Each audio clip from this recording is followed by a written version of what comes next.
In that President William Ruto accused the houses, both houses of Parliament, of corruption. Now, having been a member of the executive yourself as Deputy President, do you share the President's views of corruption at the Senate and the National Assembly?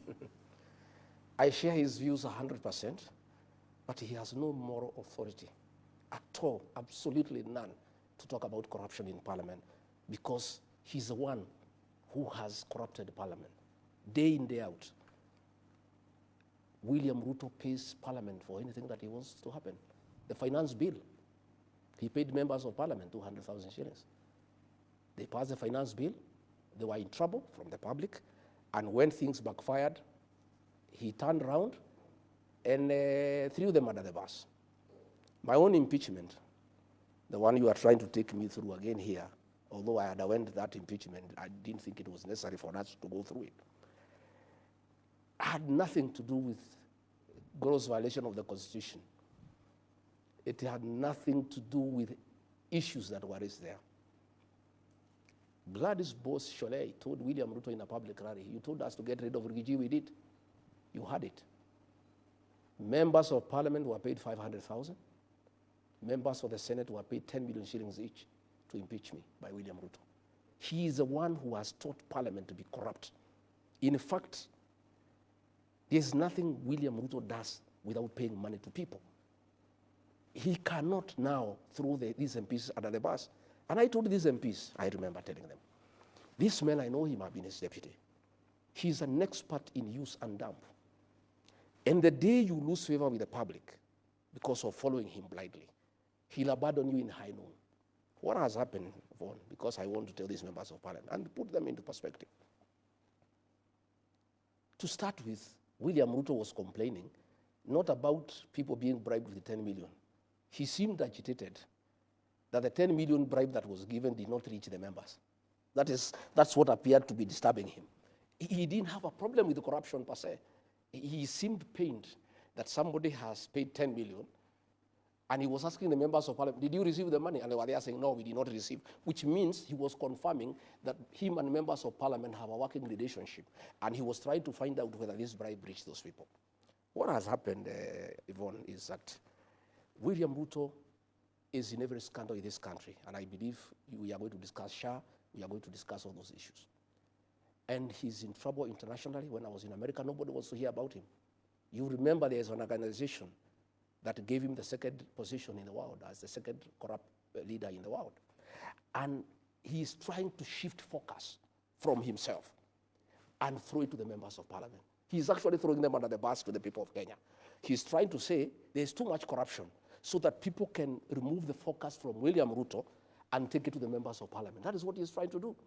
And I told these members of Parliament, the minute this guy realizes that you are of no use to him and you are expendable, he'll throw you under the bus. Number two, he said he is going to form a multi-agency to deal with corruption. To start with, that is wrong because we have independent institutions to deal with corruption, EACC and the DPP. William Ruto cannot take over investigations because that is interfering with independent offices and is interfering with the constitutional commissions. But let me tell the members of Parliament and Senate what is happening. And they'll thank me one day. I know William Ruto, like the back of my hand. I stayed with him. This is what is happening. Most of these senators and members of Parliament, except from Rift Valley, know that William Ruto is done his one term. And they know if they are in UDA, they will be sent packing. So they have been talking in bars, in social places, saying we are with Ruto to get what we can. Next year, we'll defect. They have been saying we are waiting for the last budget. Once we get our projects, we'll have to align with the people because if we go in UDA, we shall not be elected. William Ruto said he's a consumer of raw intelligence. He monitors all these MPs. You can ask me, I was his deputy. He has a file on each one of them. All this money he was bribing them, he has recordings.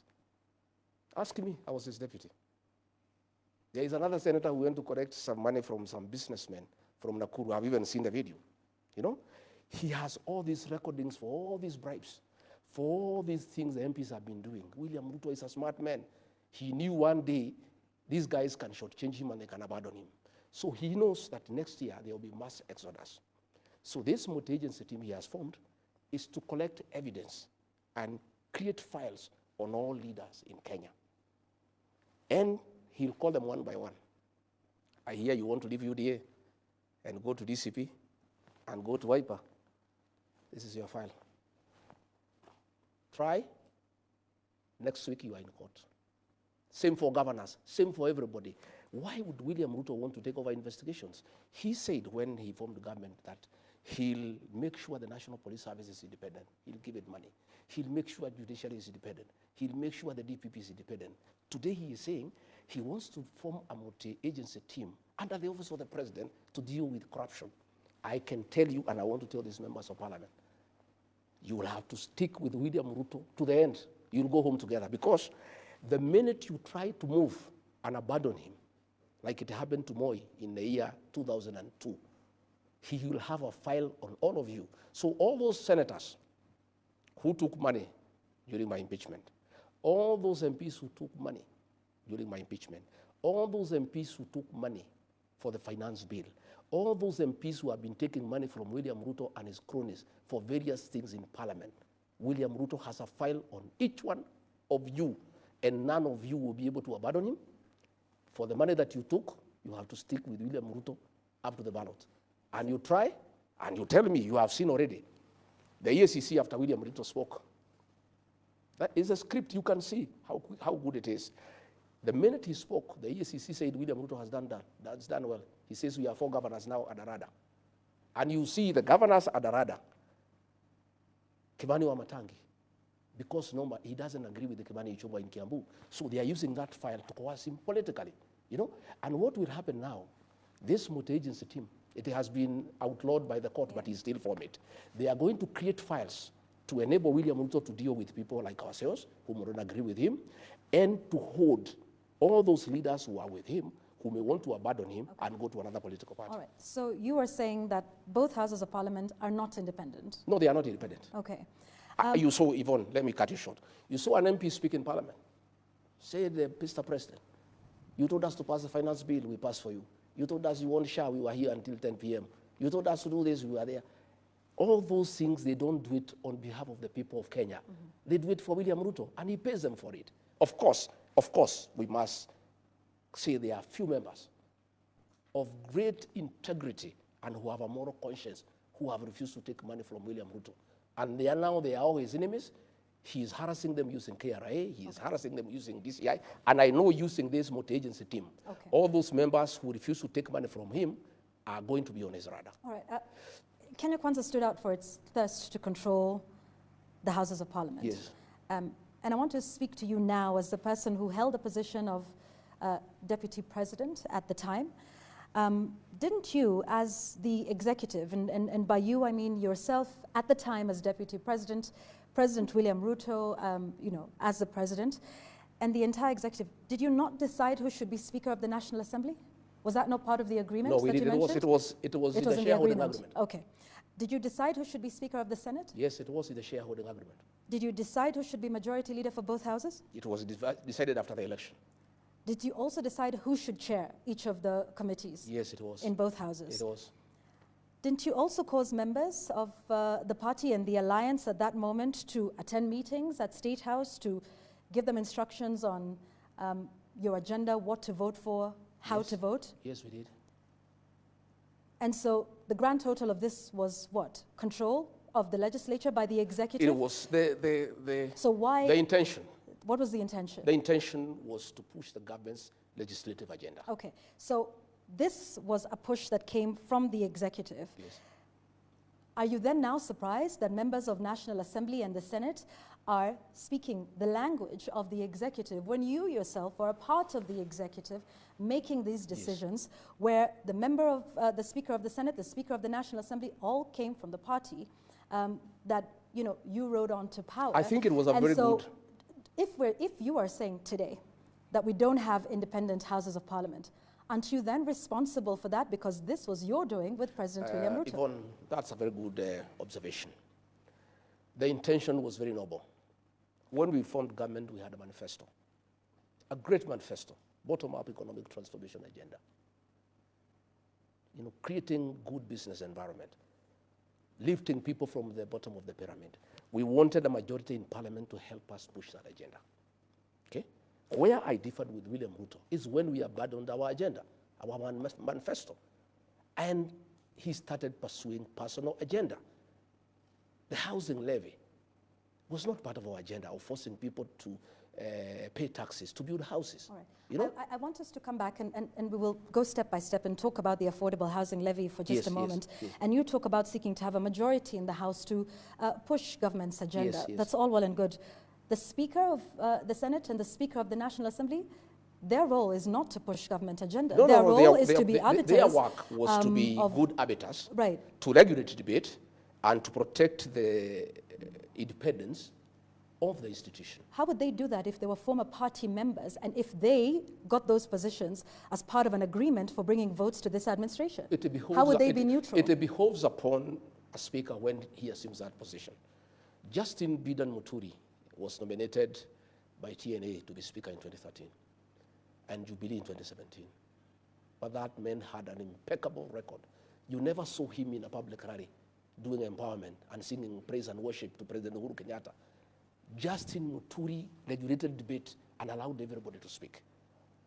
I'm sorry, Speaker Wetangula has become a youth winger for President Ruto. He attends empowerment meetings. He goes to sing praises to William Ruto in public meetings. Tell me a single day you saw Justin Muturi in a public rally supporting Uhuru Kenyatta or campaigning for him.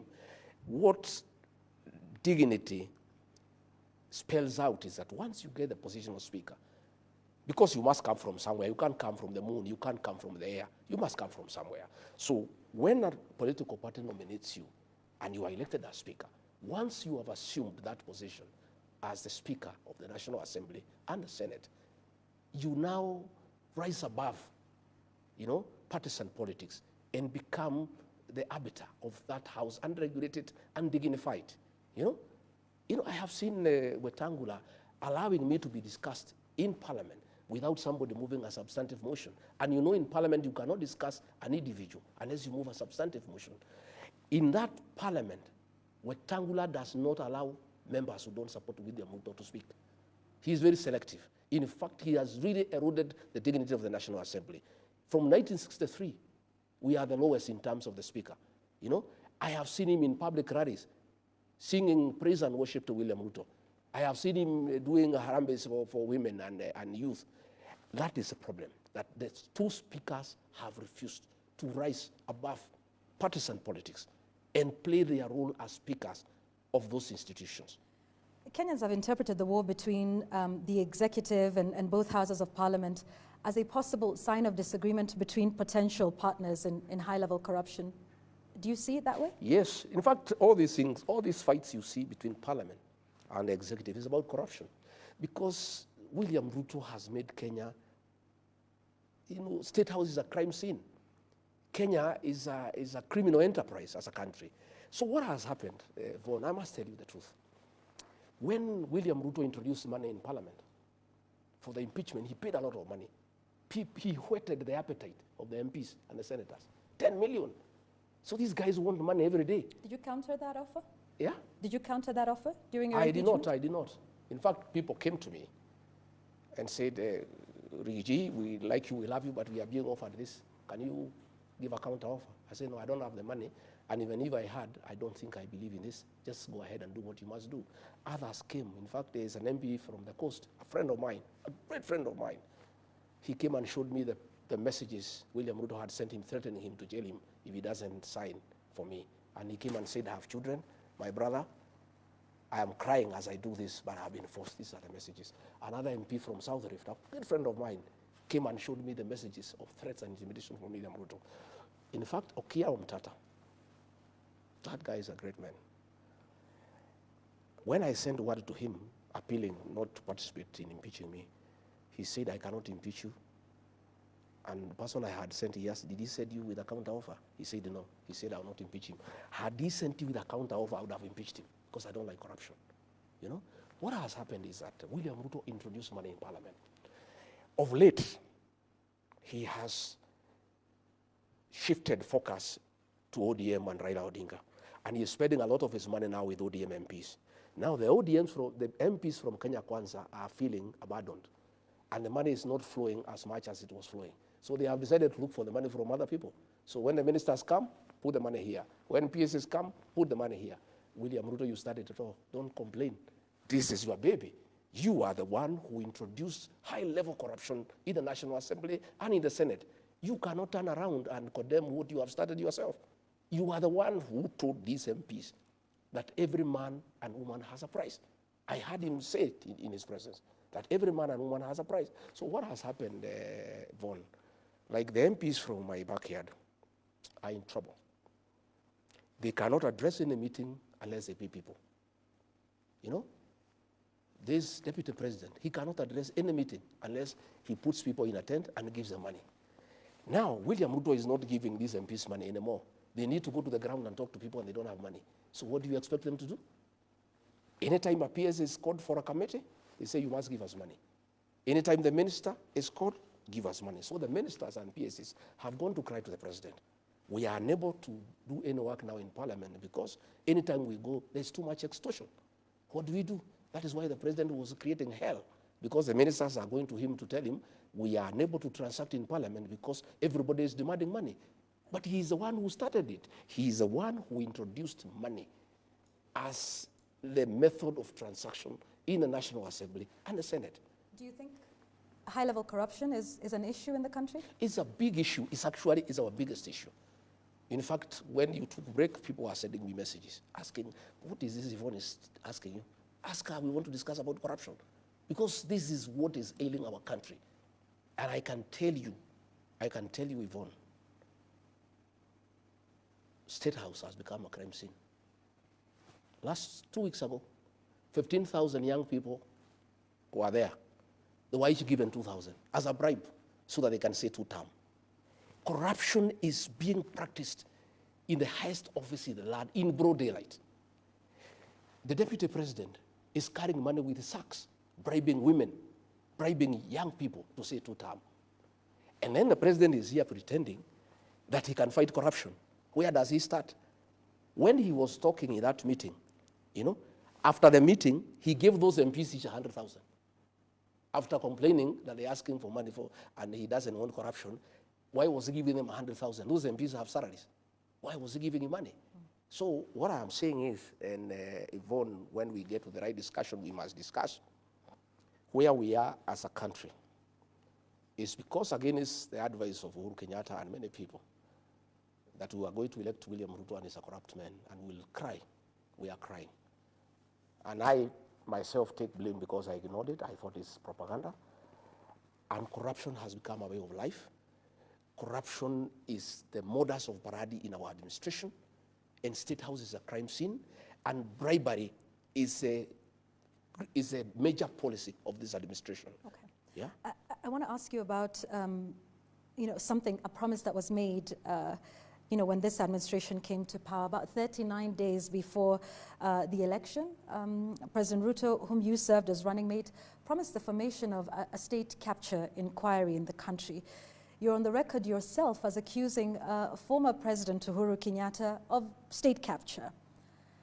This promise was made that it would be done within the first 30 days. You were DP within those 30 days.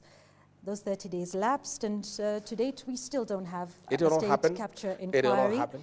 What changed yours and the President's mind on this? Once we reached State House, William Ruto was no longer the same man we knew. The man changed. The man changed. And I can tell you for a fact, he changed. Before we were elected, he was in his home every week. Every week he was here taking tea up to midnight. Since he became president, he has never come back here. Even when we did not have issues for a year, we were quite free and friendly. He never came back here. He was too busy taking over and capturing the state. And when we get to the real business, I'll tell you how William Ruto has captured the state. So he could not agree to have a commission for state capture because he intended to do it himself. And he has perfected it and actually overdone it to a point that the country is almost crumbling, to a point where now children cannot go to school because there is no money for capitation, to a point where people now are paying money to ghost hospitals. to a point where public money is being stolen and given to the deputy president to go and bribe people in broad daylight without being ashamed. You know what is shocking me, Yvonne, is impunity. You know, a president here is talking about corruption. His deputy every day is spending 10 million every day. You know, money that of course he has not earned, money that cannot come from his salary or his businesses, and everybody knows this is stolen money. And they are doing it with brazen impunity without caring what the people of Kenya are saying. So corruption has become a way of life. So I'm saying, William Ruto, please respect the people of Kenya. Don't talk about corruption again, because that is an insult. Because you are the one who is leading from the front. And you are the one who is setting the example to everybody. You are the one who has inducted members of parliament and senate into corruption. How can you then go ahead and condemn them that they are corrupt? And you say the president is usurping the powers and the authority of bodies like the EACC and the DPP? You saw the chairman of EACC respond after the president spoke. That tells you, if the chairman of EACC says the president has done well to allow us, it means then they are not independent. And if they allow, as they will, allow William Ruto to take over EACC and to take over the DPP office, what will happen is that we are going to see a lot of trumped-up charges against people who oppose William Ruto. Again, there is going to be a lot of blackmail to leaders to make political decisions. Okay. I want to put it to you that perhaps this is something you're saying now that you are outside of government, and that perhaps part of the proof of EACC and the DPP doing the will of the executive was in fact proven in your case. Mr. Gachagua, shortly after the Kenya Kwanza came into office, the charges against you were dropped. The charges against then Cabinet Secretary in October 2022, Aisha Jumwa, there was a corruption case where she was accused allegedly of embezzling about 19 million shillings. There was charges against then Cabinet Secretary Mithika Linturi of attempted rape. All of those were dropped right after the election, right after you took office, right after assumption of office of these individuals. And so some would say that this is indeed proof of exactly what you're saying, that the EACC I don't know about the cases of other people. And the DPP were done in your favor. And so you are in fact a beneficiary of the executive usurping the authorities of these independent constitutional bodies. Not true. So are you saying this now because you are out of government and not a beneficiary? In my case, not true, because what happened is that the fourth administration was doing what William Ruto is doing, okay? It was using the criminal justice system to punish those who are opposed to it. The fourth administration was unhappy that I was supporting William Ruto, yeah?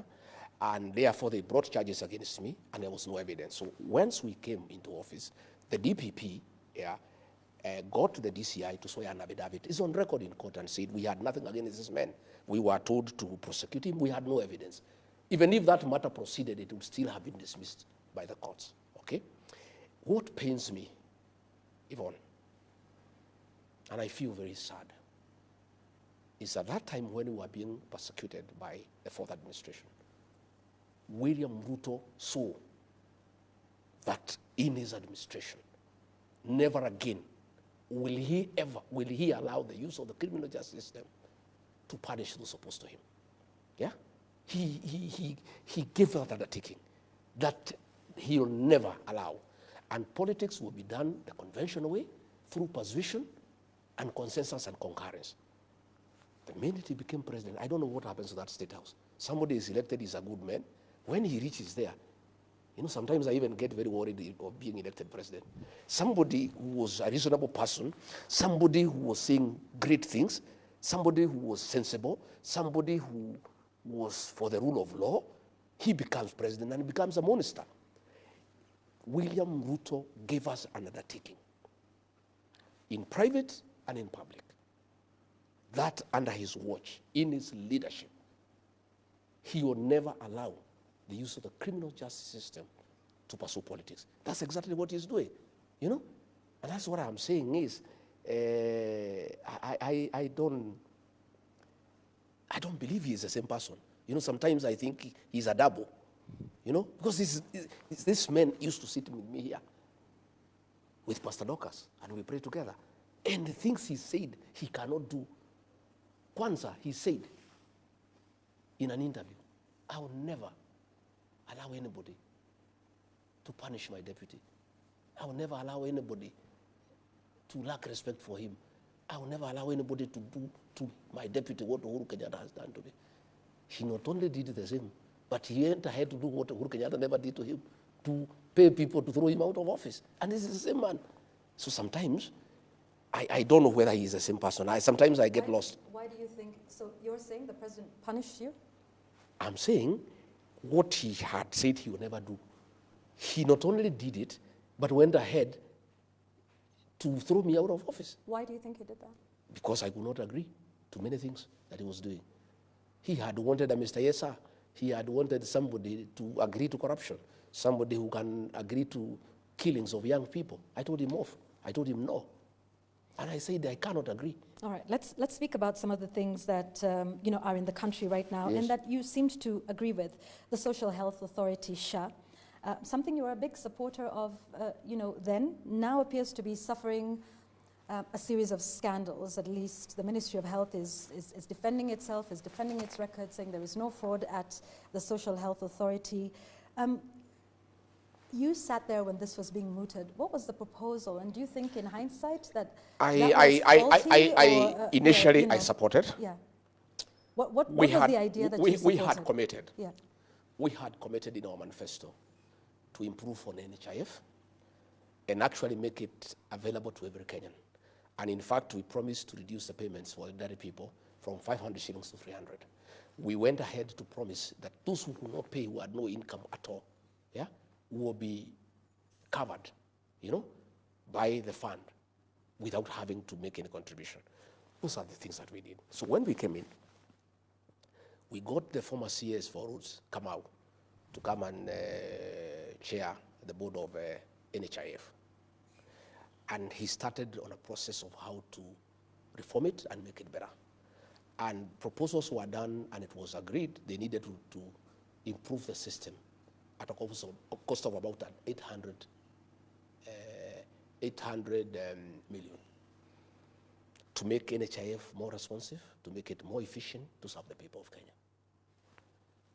William Ruto put a team of advisors at State House who are working parallel from the ministers. And they came up with this thing called SHA. Yeah? And they said NHIF is bad, there was a lot of fraud, we must reform it and we must change it completely. And this thing was brought and we started interrogating it. Along the way, I started getting fears that this thing was a scheme to rip off the people of Kenya. Yeah? And they proposed that we create a new system that will cost 104 billion Kenya shillings. And I asked William Ruto, my brother, if the board of NHIF is saying they can reform this system at 800 million, why do we need a new system costing about 104 billion? He said, no, we will do it this way. This thing was forced. That's why you had an MP say, we pass SHA for you. This thing was pushed by William Ruto. This 104 billion, Yvonne, is pure theft of public funds. It's the biggest rip-off in the history of the independent Kenya. This system does not exceed 1 billion shillings. 103 billion shillings had been stolen by William Ruto and company. And that is why it is him, because you had the MP saying, we passed you a SHA. Okay? And that is why he was saying when he was in Sagana, explaining why we differed. Oh, did you ever hear Rigathi defend the health system? Did you ever hear him defend the education system? Did you ever hear him talking about the housing program? I told him, give me a break. I cannot defend corruption. I said, Mr. President, excuse me, forgive me. I could not help you to defend SHA. This is outright theft of public funds. Now, after stealing 104 billion shillings, Duale and company now, the little money people have been deducted from their salaries, the little money that people are paying for SHA, this money they are sending to non-existent hospitals and stealing it. And this is the money that is doing empowerment programs by Mr. Soprano. This is the money that William Ruto is using to bribe people in State House. Where do you think this money is coming from? I heard him asking the governor of Mandera, not governor of Mandera. He was saying there is a governor who has paid 150 million. Where did he get it from? I want to pose you the question, Mr. William Ruto. This money you are bribing people. This one you are given Saparano to bribe people. Where are you getting it from? This is money for sure. Now, Aden Duale is telling us, an abusing journalist, Yvonne, that we have shut down the hospitals. How do you shut down hospitals that do not exist? Please, these people, the impunity, the kind of contempt they have for the people of Kenya. A minister telling the people of Kenya, they have discovered that money is being paid to non-existent hospitals, ghost hospitals. And his reply is that, no, we have shut down those hospitals. Where is the money? What measures has he announced today? If these hospitals were non-existent, if these hospitals were not compliant, and they have been shut because they are not compliant, has he announced how we shall recover this money?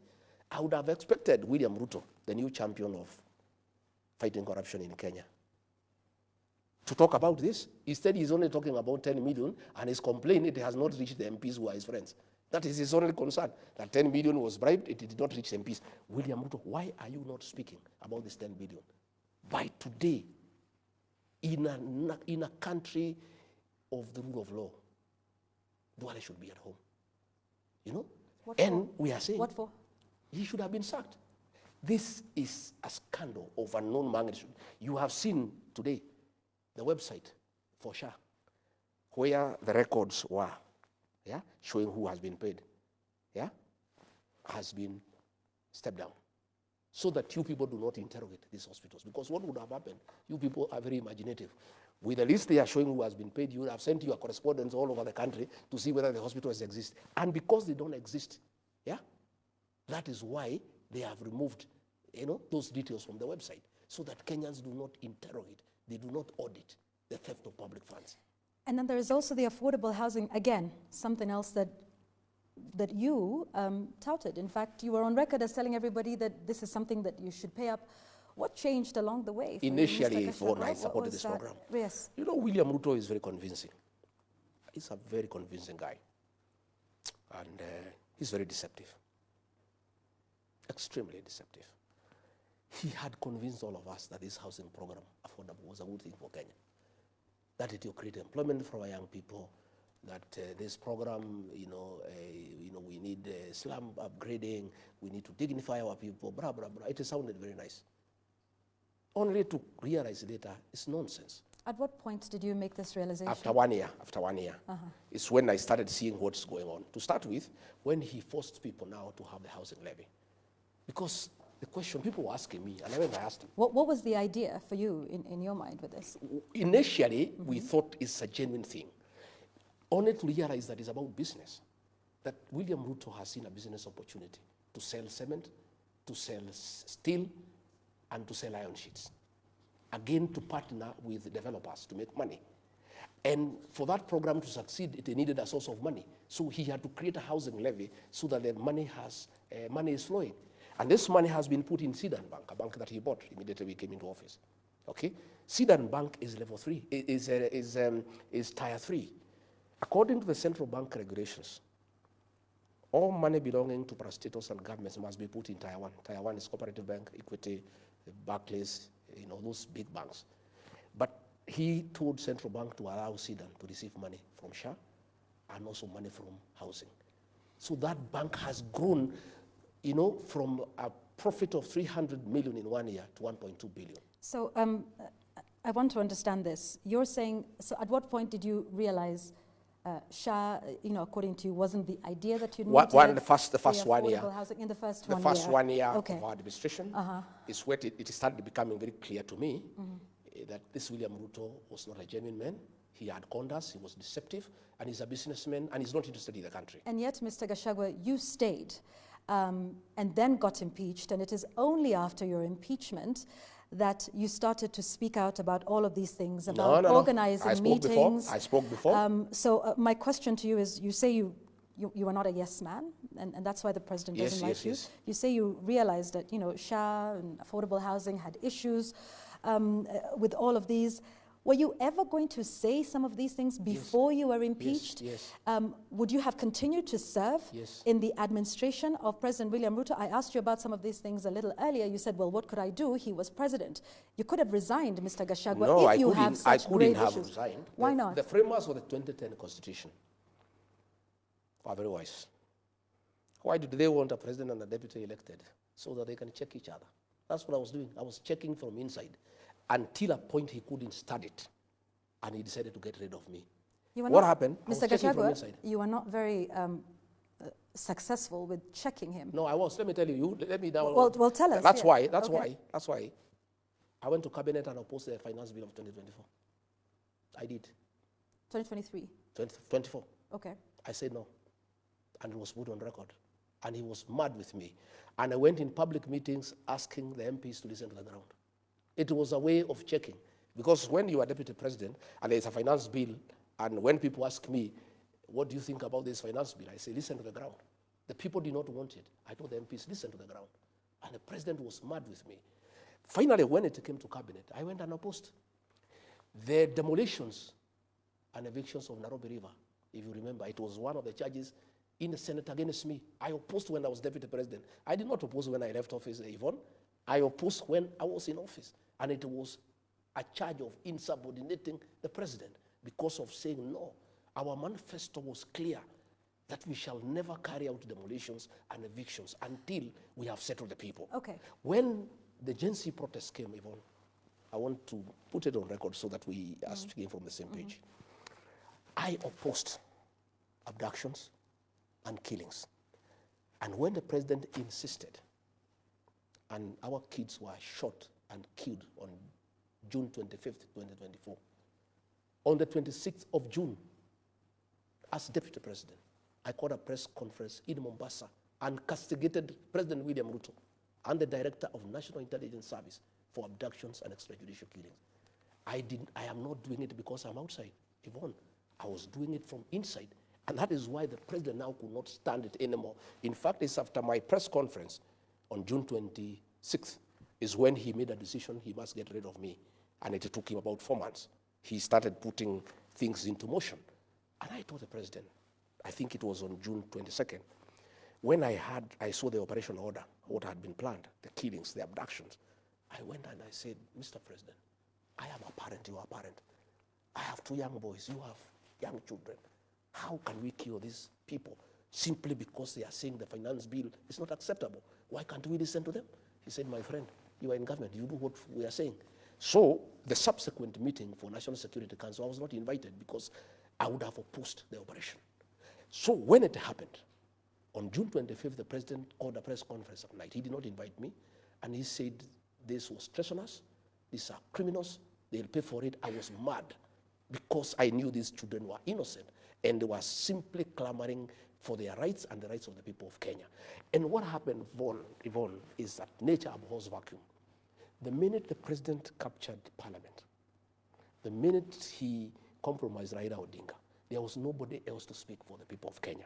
And since nature abhors vacuum, the Gen Z just came up, because that's the way nature operates, and they started speaking for the people of Kenya. So I made a decision. I flew to Mombasa. I called a press conference, and that marked the end of the relation between me and President William Ruto. We never spoke again. We just pretend we are speaking, but we never met one-to-one. We never spoke on telephone. We were speaking on messages until the day I left office. So you cannot say, Yvonne, that I spoke because I left. I started speaking. For 1 year, I was speaking from inside. And that's why he was accusing me. You know, he was telling me to defend Adani. I told him I will not. He says, go to the TV stations and defend the university model. I said, I will not, because the thing is not good. You know, I was in a funeral in Kitale, and the Senator for Kisii, Richard Oyonka, really attacked the government because of Adani. And I spoke last. I did not say anything. I talked about other things. I left. And the president's PA called me all manner of names. Wewe ni mujinga sana, you are very stupid. You are deputy president, you spoke last. Somebody has attacked the government and you cannot defend. What kind of a deputy are you? I said, my friend, tell the president to call me and tell him I cannot defend corruption. Adani is corruption, I will not defend. Then he said, utatuona. The rest is history. Yvonne, I am a credible man. I'm a man of honor, and I was prepared to face the consequences of standing with what is right and what is true. I want us to speak about those protests for a moment and the state of rule of law and order in the country. Since those protests, there have been the abductions, there have been the killings, and there's also now an attempt at charging some of those who are involved in the protests using terror charges in the terror charge sheet. What are your thoughts as to where we are now, the state of the nation now, following the protests, in terms of the state of the rule of law? There's been talk and questions of having dialogue at this point.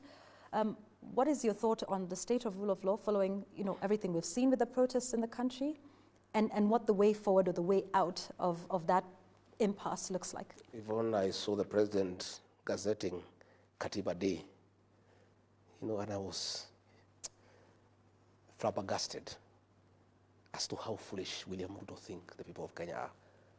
Katiba Day? He has violated the constitution from the first chapter to the last one. Freedoms in the Bill of Rights have been taken away from the people of Kenya. These young people who were abducted, they were within their constitutional right to question government. Yet, and I've said many times, when the Gen Z started becoming very vocal, the president authorized the formation of a killer squad of 101 officers from the administration police who are seconded to the National Intelligence Service and given very high-skilled training in abductions, killings, and cover-up. And that is a squad that has caused havoc in this country. And it works under the National Intelligence Service. It was authorized by William Ruto. That is a squad that is responsible for gross violation of human rights. And what is sad, Yvonne, and this matter was raised with me in America, and I heard Akina Wetangula saying I went to talk bad about my country. I never talked bad about my country. I love my country. Kenya is a great country, and I told the people in America as much. But we have poor leadership. We have bad leaders.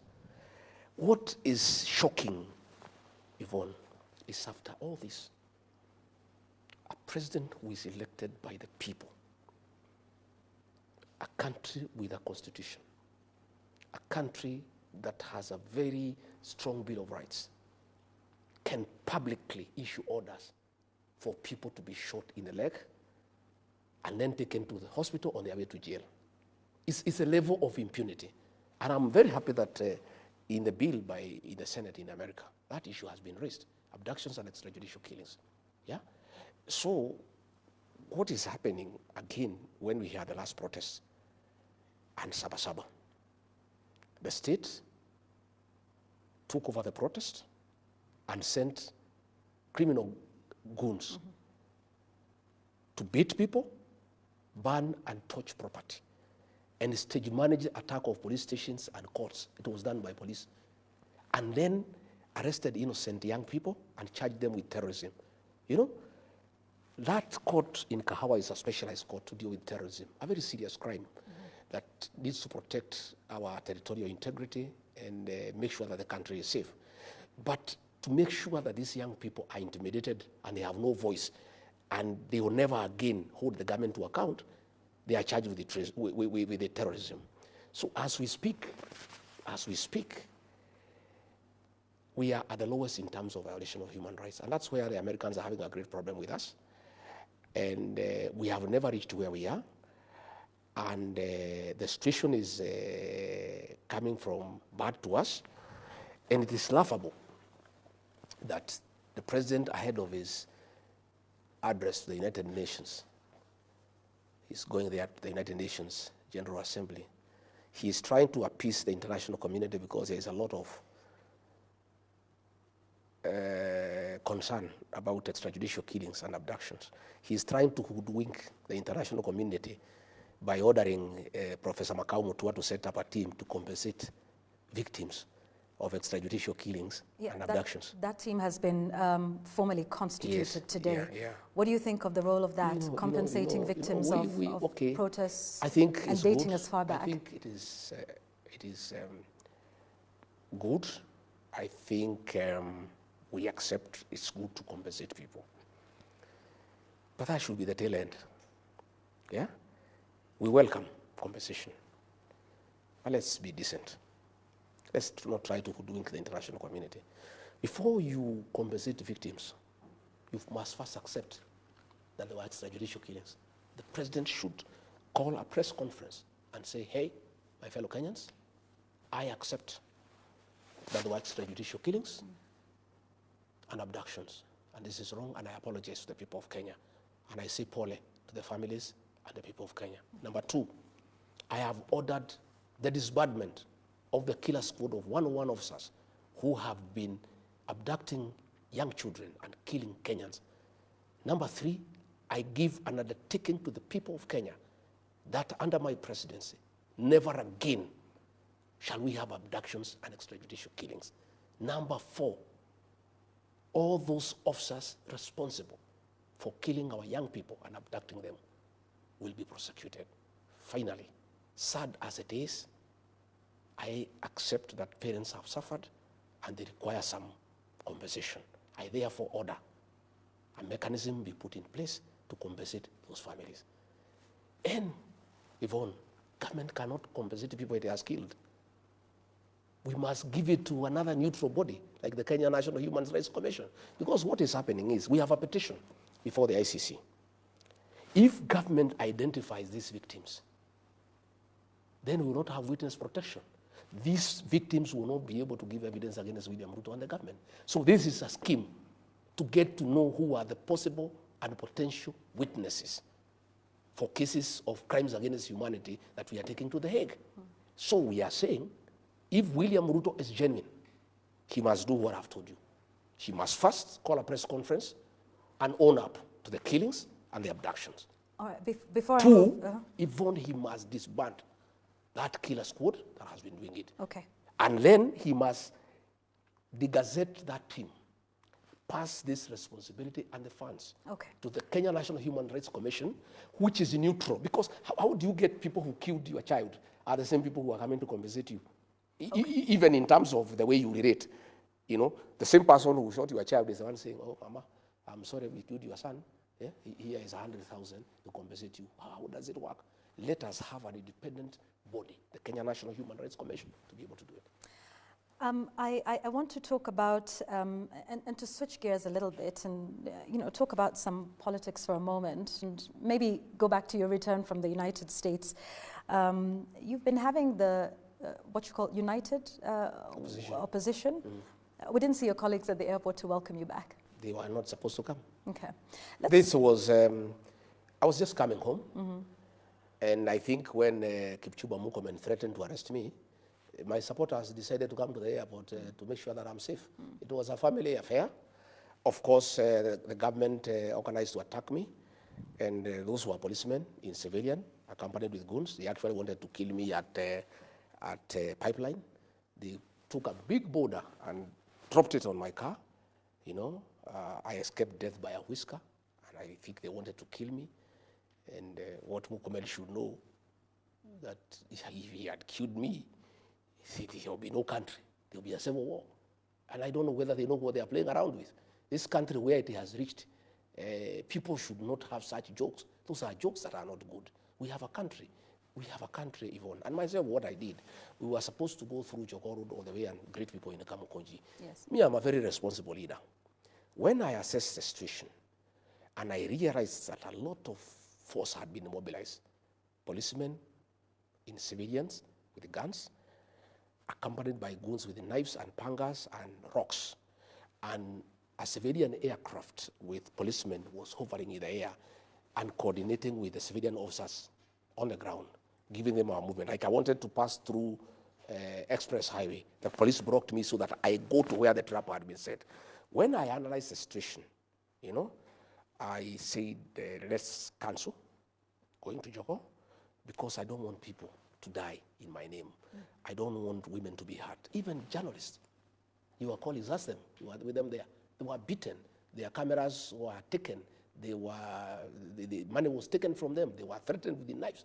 A lot of violence was meted against us, you know. And it is a threat, by the way. Even I heard the minister say, no, we were not aware of their movement. Yet he was saying 2 days before, we have credible intelligence, there will be violence. Of course, He had credible intelligence there will be violence because they are the ones who are organizing the violence. He was predicting the same violence that he's organizing. So what I'm saying is, when I was away, they were trying to say when Rigiji is out of the country is peaceful. But my team went to Muranga. They were attacked by police with guns and guns. Again, they went to Gilgil. They were attacked by police and gangs. They went to Subukia. The violence that we have seen against DCP and myself is being carried out by the state. And I must say today, because it's important, I cannot report William Ruto to the police because they are under him. I cannot report the police to themselves. I cannot report Murkomen to the DCI because he is under him. So in the situation that I face with my members, I can only report them to the people of Kenya. You know, sometimes I hear Ruto saying, oh, go and write a statement. We write a statement to who? How can you go to report William Ruto to the police? How can you go to report Kipchumba Murkomen to the police? You can only, what I can do in my position is just tell the people of Kenya what is happening. The National Police Service is independent? It's not independent. It's because not, how can it be independent when Murkomen is telling them shoot to kill?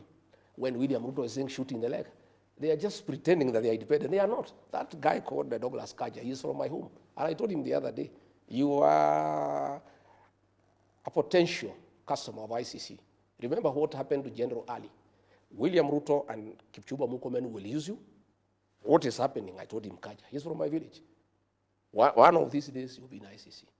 I want to tell these county commanders in Nairobi and elsewhere that we have set up a team to document all these violent activities. We have, like now what happened in Nairobi, we have documented it. The county commander, Nairobi, the sub-county commander, Embakasi, when we form government, they'll have to answer. Because why are they allowing police and goons to attack people? The county commander, Muranga, the sub-county commander, Kegumo, the sub-county commander, Gilgil, Subukia, we are documenting all these excesses. When this administration goes, and it will go, I want to assure you, there's a new administration. You will be held to account. So, and what happened in Central Police Station is a living example and testimony. The DIG Langat told people to torture Albert Ojwang. DIG has been absolved from blame. He's going back to work this week.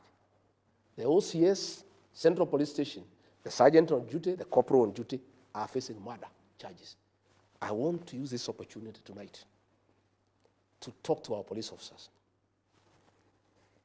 I want to talk to you as a father, as a leader in this country. Please stop being misused by William Ruto and Murkomen to do unlawful things because you'll answer. I want to ask our policemen to always be guided by 4 documents in the pursuit, in the course of their duty. The Constitution of Kenya 2010, the Penal Code, Chapter 6.3, the Criminal Procedure Code, Cap 7.5, and the Evidence Act, Cap 8.0. With those 4 documents, you can hold your ground. And even if your senior tells you to do something that is not covered by those 4 documents, you can stand your ground. Okay. But I want to say, if the government has decided to stop the one-term movement, they want to assassinate Gachagua by using police in civilians and then blame it on goons, because I can see the pattern. What they have done, Yvonne, if you allow me, I have been attacked now 7 times. In November 2024, I was attacked by goons covered by police in Limuru. Up to today, nobody has ever been arrested. On 28th December, I was attacked by a police officer in Shamata. Nobody has ever been arrested. On 6th April, I was attacked by goons and police in Mweki, inside a PCA church. Nobody has ever been arrested. You know? Another day, I was attacked somewhere else. Now, I was attacked at the airport. What I can see, I was analyzing here with security experts yesterday, is that the government want to set up a thread where that Rigathi Gachagua is always attacked by goons, so that one day, police in civilian can shoot him dead, and then say the goons, and then order an investigation to arrest the goons when he is dead. What I want to tell them is, and I want to be very cautious, I want to say, it's important I say, because I have seen the trend of what is happening. I want to tell William Ruto and Kipchumba Murkomen, please, don't burn this country. This is our country, we have no other. Okay. Let us be careful.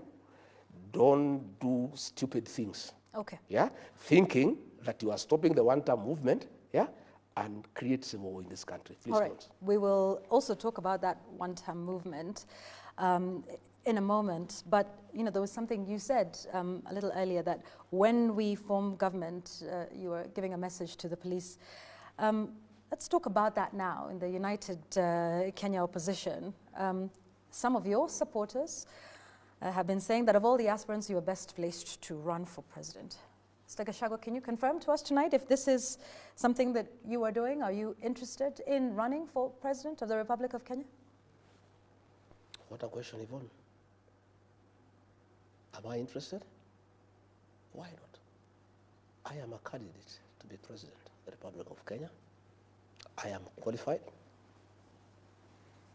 I have support. I am looking for more support. And I'll be on the ballot as a candidate for president. Let's talk about you being on the ballot. How will that happen with your impeachment? What do you mean? William Ruto, Uhuru Kenyatta had charges against him, crimes against humanity. In The Hague, he was elected as president. They were not convicted. They were facing charges at the ICC. Nobody has been convicted. Do you think that's a fair comparison? The charges they were facing at the ICC? What the Constitution of Kenya says. What the Constitution of Kenya says. What I just want to tell you what it says. For a moment. Can I ask the question? Okay. Okay. Do you think it's a fair comparison that they were facing charges at the ICC, facing charges? You, on the other hand, based on the laws of this country, faced charges at the Senate and were found guilty of some, not all, but enough to impeach you as deputy president. John Weluke, the MP for Sirisia, was convicted and jailed for 74 years, okay, before the elections. Okay? He filed an appeal before the High Court. When the elections came, the law is very clear that the Constitution guarantees your right to vie for elective office, even if you have been convicted, if you have not exhausted the remedies available in law. Okay? Rigathi Gachagua has a matter before the High Court. It has not even been heard. It needs to go to the High Court, Court of Appeal, the Supreme Court, until the Supreme Court says Rigathi Gachagua was impeached properly.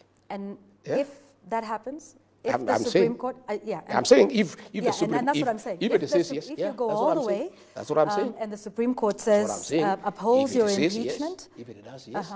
If the Supreme Court opposes my impeachment, then I cannot run. Okay. It has not. The High Court has not. The Court of Appeal has not. Until that has happened, Rigathi Gachagua remains free to vie for office. And I don't want to discuss matters before court, but even the judges will take judicial notice of what is going on and how this guy called Rigiji was impeached. You know, the things are there. I don't want. That's what I'm saying. Because I don't want us to. But you see, you are the one. You are the one who brought things that were before the Senate. Yeah. Those speeches were before the Senate. No. I was tried on the same issue, so you are trying me the second time. No. Those speeches were not as a result of the Senate. They were as a result of what you had said before. They were there. They were at the Senate. You were trying me a second time. Was I trying you a second time? Because you were asking me to make comments on matters I've already made comments before. No, we're holding you to account for statements that so you make, Mr. Rigathi. Before I exhaust all the remedies available to me by law, and you know the law is very good. It gives somebody enough remedies so that you get fairness. Fairness, okay. Let me tell you what they say in law. They say it is okay for a guilty person to be freed, but it's unacceptable for an innocent man to be jailed. And we shall wait to see what the court say about that. That's why there are four mechanisms. Okay, I want us to leave it at that. Yes. And we wait to see what happens in the court of law and how far you take the process. But I want to hear your views on your other colleagues in the United Opposition who've also expressed interest in the top seat. What are your thoughts on Kalonzo Musyoka, the party leader of Wiper Democratic? He's a good man.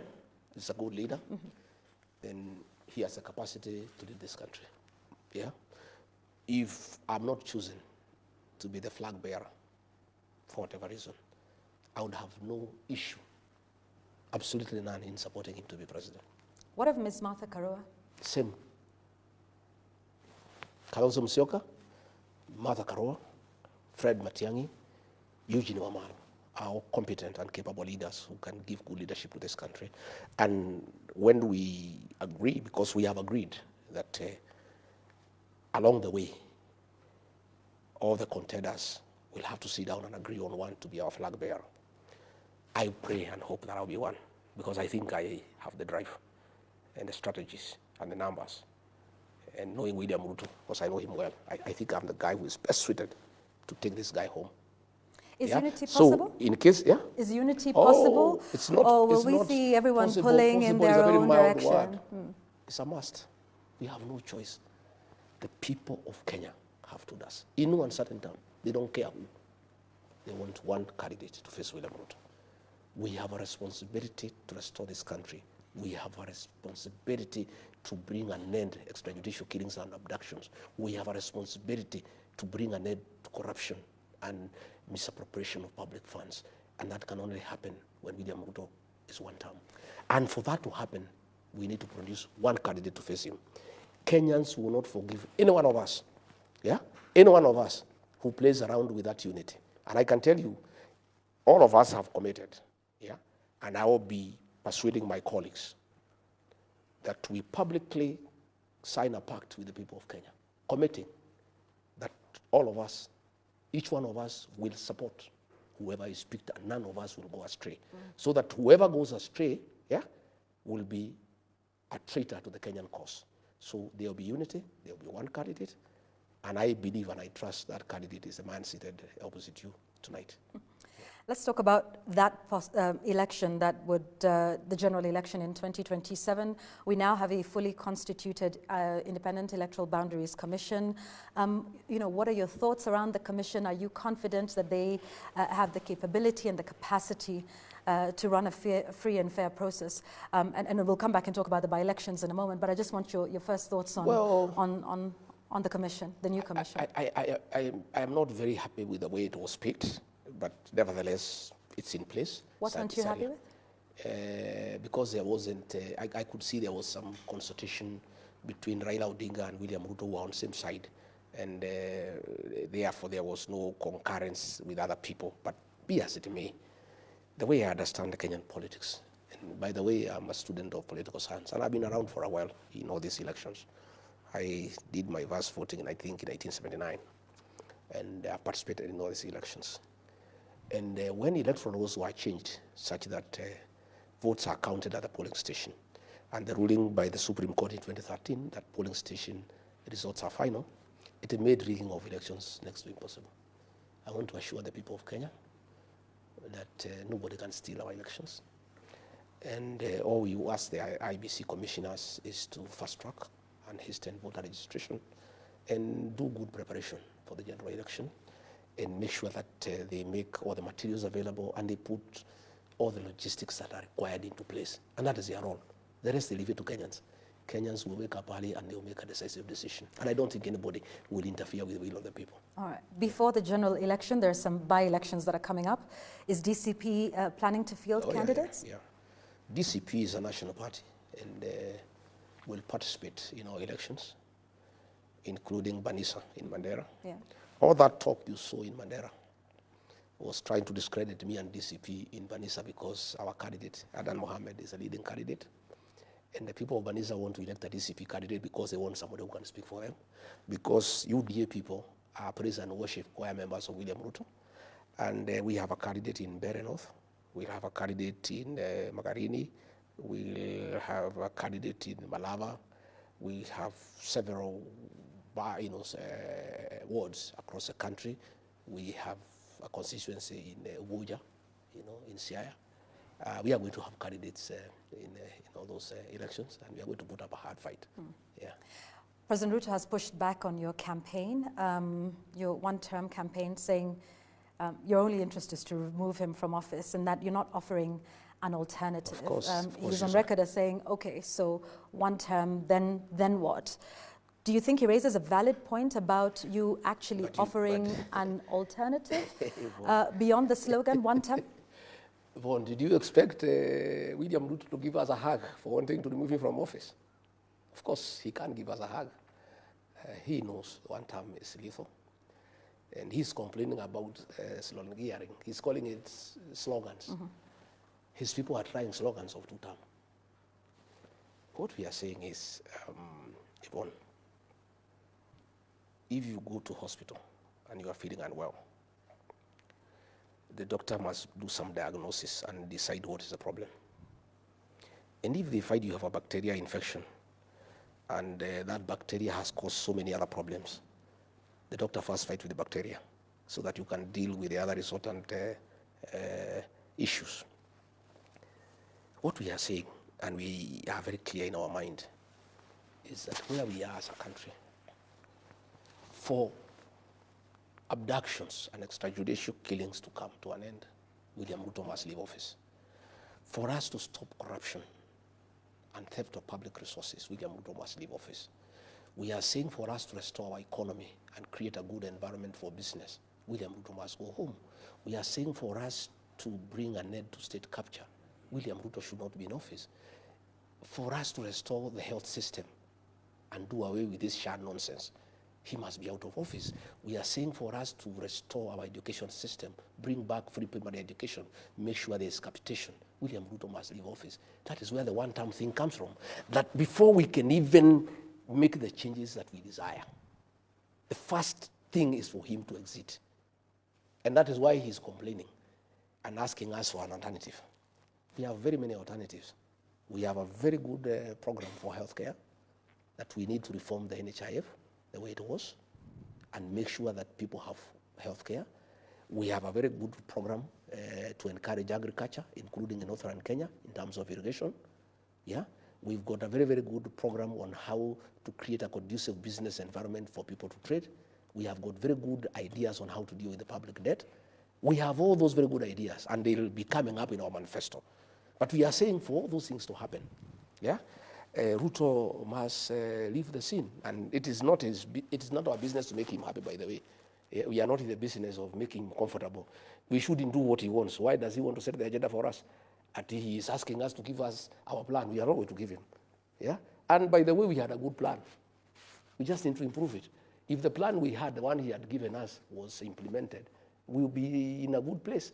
There are very many good plans, but they require implementation. But it's not for him to set agenda for us. It's not him to tell us what is our plan. It is not him to tell us what is our agenda. He has his agenda of stealing public funds. He has agenda of abducting children and killing them. Let him continue with what he's doing, as we have our own plan, and we'll implement it at the right time. But for us to achieve all those things, we must mobilize the people of Kenya to send him home. Mr. Gachagua, as we wind up our conversation here, what do you say to Kenyans, some on social media even tonight, who in response to this interview that we've had, say that you are merely a bitter person whose only interest is to exercise revenge from a man who you say has punished you, that everything you're doing, including the movement that you've just spoken about, is not necessarily about the country, but it's about you getting your pound of flesh against your impeachment, against the president with whom you have now fallen out with, that this is just about revenge between two men. Wow. And is not the interests of the country and Kenyans at heart? I don't think stopping abductions is revenge. I think it's the right thing. I don't think saying there should be no extrajudicial killings is revenge. I think it's humanity. I don't think stopping corruption is revenge. I think it's morality. I don't think stopping capturing of independent institutions is revenge. I think it's good governance. I am not interested in any revenge. I am interested in good governance. I'm interested in having a country that is working. I'm interested in having a happy population. I'm interested in having people going to hospital and getting drugs. I'm interested in having a country where children can access education. I don't think those things are anything to do with revenge. All I am saying is that for us that to happen, this man needs to exit. It's not revenge, it's necessity. It's necessity. It has nothing to do with revenge. I'm not a vengeful person, and I'm not interested. I have nothing against William Ruto as a person, but I have a big problem with killing children. I have a big problem with corruption. I have a big problem with theft of public funds. Like now they want to buy Kenya Pipeline. You know, Yvonne, surely. This pipeline is worth 600 billion. They want to buy it for 100 billion. And that is Ruto and his people. You know? I mean, these are things that we cannot accept. How do you call that revenge? We are simply patriots, people who must stand out for the people of Kenya. Here in Rongai, Yvonne, the community gave 158 acres of land to the PCA church many years back to hold in trust for community, for public amenities. The PCA church have been doing it. William Ruto has gone there and without any public participation, without talking to the church, hived 40 acres to put up 2,000 units of affordable housing. And it's not even affordable housing, they are commercial houses by private developers. We cannot accept that. His own family, they have gone there. They want to put up a private stadium, one of his sons. We cannot accept that. How do you call that revenge? I am simply a courageous leader who is standing up for the people of Kenya. And not many people are courageous. Let me tell you, Yvonne, what I have undergone myself, the humiliation, the persecution, the brutal attacks by police and goons, not many people can stand it. You know, I'm a man of a kind, but I've decided to do it for my country. And not for my community, for my country. Because somebody must do it. Somebody must stand out and say, no, this is not acceptable, you know? And since now, Raila was compromised, Parliament has been captured, Senate has been captured, some character somewhere must stand up and say, no, we must stand up for the people of Kenya. That is what I'm doing. A closing statement from you, Mr. Gachagua? Yeah? Your closing thoughts? I want to say, I have seen our sugar factories in Western Kenya, Nzoia, Mumias, Chemil. They have all been leased. People have been rendered redundancy, and the sugar industry has collapsed. Bomas of Kenya has been leased to some Asians, you know, and Bomas of Kenya is a cultural heritage. Now we are giving it to Asians to run our own culture, you know. Everything is being leased, and when you ask William Ruto, he is saying, because of mismanagement, we must lease everything to people who can manage them properly for a profit. What I want to ask my brother William Ruto, if the solution to mismanagement is leasing, since you are mismanaged Kenya, please advertise for the leasing of Kenya for the next 2 years. We get some people to lease Kenya because you are saying that is a solution. And finally, let me say this, Yvonne, I want to thank you and the media for what you are doing for Kenya, and you must continue. I want to acknowledge our TikTokers. They have become a powerful tool of communication in this country. I saw the other day Kipchumba Murkomen threatening our TikTokers that they should not push what I say. The TikTokers don't push anything from anybody, they push content. If you are saying something that is sensible and something that they think the people of Kenya need to know, they do it. So I want to thank our influencers, our TikTokers, our media for education, and you must continue doing it, you know. And I want, like now, please find out, I am told the Kenya School of Government, yeah, they also want to listen to some people from Dutch to do some housing. That's a very important institution for our governance. So all these things, the media must stay on top of things. You must be patriotic and you must go out of your way to call out this government, because with the kind of impunity, unless the media brings out these things, both the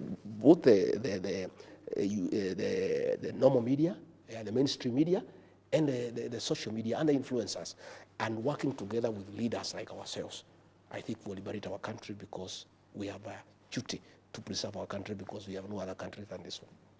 Thank you very much, Mr. Rigathi Gachagua, for speaking with us.